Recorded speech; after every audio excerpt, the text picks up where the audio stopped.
The first step for being prepared for a no-nose disaster is to have a plan. And part of that plan is for you and all of your family members to know what to do in case of a disaster.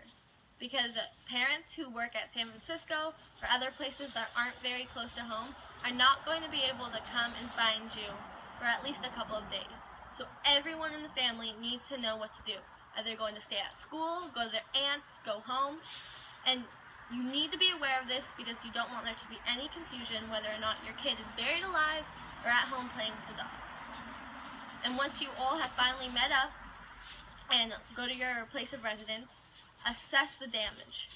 Are you going to shelter in place, meaning if your house is wrecked, set up a tent? Or is your house fine and you can still stay there? Also, government will probably not be able to come and help you for at least up to 4 days, which is lucky. And if you're unlucky, more likely 10 to 15 days. Okay, and once you have found your shelter, you know where you're staying, go find your disaster kit, which is all here. This is my family disaster kit, and the 3 most important things are first aid kit, which we have, food, ready to go meal, canned food which won't spoil, and water. Also, it'd be pretty smart if you got a purifier, because people don't realize this, but things like a pool or your toilet water is perfectly fine as long as you have a purifier. We also have a water pump, which will help. And other things you should probably get, whistle with a temperature on it, so you know if you need a blanket or you need ponchos, because it's going to rain. Also, people don't really think about this, but gloves are a really good thing to have because you don't want to get cuts and get infections, because that's just going to cause more problems for you.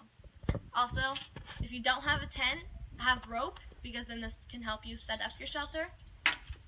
Also, light source. We have some more flashlights in there too, but you definitely want those because you don't know whether or not your power is going to be blown out or not. Some other things people don't think about, but definitely a good thing to have, paper plates and plastic silverware, because if water is scarce, you don't want to use that to do your dishes. Also, you don't want to eat with your hands because you'll probably get sick, and again, more problems you don't need. Also, toilet paper. Think about it. House is wrecked. Where are you going to go? Also, shovel. Good thing to have. Whatever.